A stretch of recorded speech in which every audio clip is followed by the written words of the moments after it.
For the first time in human history, artificial intelligence has designed a brand new virus. Not a simulation, not a computer model, a real, functional, physical virus with its own complete genetic code written by an AI. And when scientists at Stanford University actually built these AI-designed viruses in the lab, they came alive. They replicated, they hunted bacteria, and they worked. Welcome to Science Curiosity. Today, we're diving into one of the most extraordinary and controversial scientific breakthroughs of 2026. The moment AI stopped predicting words and started writing the language of life itself. This is the work of Assistant Professor Brian Hie and his team at Stanford University. According to BBC News, they've become the first scientists in history to use generative AI to design a complete viral genome from scratch, and then successfully build that genome in the real world. In Hie's own words, this is a next step in the complexity that's designable by generative AI. This is the first time generative AI has been used to design a complete genome, something that can replicate and have other functions inside cells. This was new territory for us. Here's what makes this so extraordinary.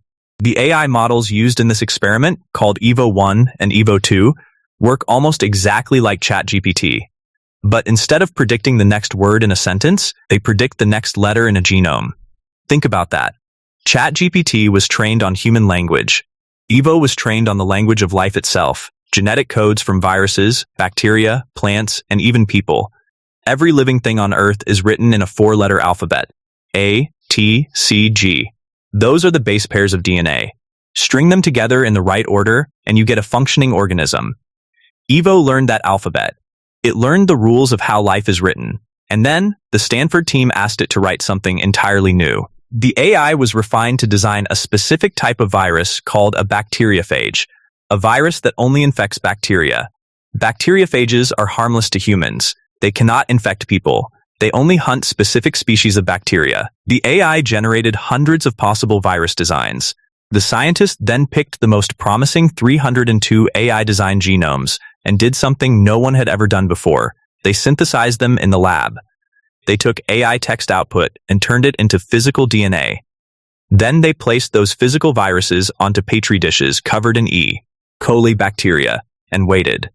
According to Samuel King, a PhD student in the lab, the moment came in the early hours of the morning. Clear spots began forming on the bacterial layers, the visible signature of a virus killing its host. In King's words, we were starting to see these clear spots, and it was just extremely exciting. When the results were shared with the wider team, Hie recalls, the room spontaneously burst into applause. Out of 302 AI designs, 16 novel viruses proved fully functional. They replicated, they killed bacteria, and they had never existed in nature before. This isn't just a cool experiment. It's a doorway. Antibiotic resistance is one of the biggest medical crises of our time. Every year, bacteria become more resistant to the drugs we use against them. Some infections are already untreatable.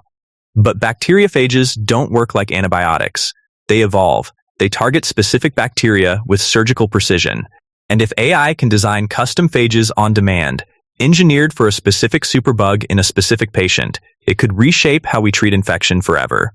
Some researchers called this study as a very significant turning point because this research is beginning of designing organism on a computer. In other words, AI isn't just reading life, it's starting to write it. But there's a shadow to this breakthrough. If AI can design a virus that kills bacteria, what stops someone from asking it to design a virus that infects humans?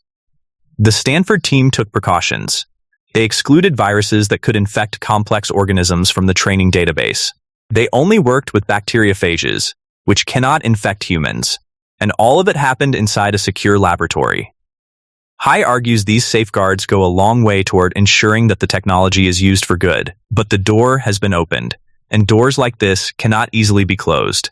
Here's the last mind-bending detail from the BBC report. The genome of these AI-designed phages is only about 5,400 base pairs long. For comparison, the smallest genome of a living cell is around 500,000 base pairs. The human genome, 3 billion. Viruses aren't alive. They exist in a strange in-between zone. Genetic instructions wrapped in protein, hijacking real cells to replicate. So this is where we are. For the first time in the history of life on Earth, something other than evolution has written a working genome. Not a mutation, not a random accident. A deliberate, engineered blueprint, designed by a machine, built in a lab, and set loose to replicate. 16 new viruses now exist that nature never made. The potential is extraordinary. New medicines, new therapies, weapons against superbugs that could save millions of lives. But so is the risk. Because once you can design a virus, you can design any virus. We're standing at a threshold, and how we handle the next decade will decide whether AI becomes humanity's greatest medical ally or its most dangerous tool. But this breakthrough comes with a problem that scientists cannot ignore: biosafety and biosecurity. If AI can generate working viral genomes, it could eventually make the design of biological systems faster, cheaper, and more accessible. That creates two very different risks: something going wrong accidentally in a laboratory, or someone deliberately using the technology for harm. The same AI systems that could help us create new medicines could potentially be misused to design biological agents we don't yet know how to control. That's why it is necessary to think about safeguards. Because in biology, the ability to create something new comes with an equally important responsibility: making sure it cannot be easily turned against us. If this rewired the way you think about the future, subscribe to Science Curiosity.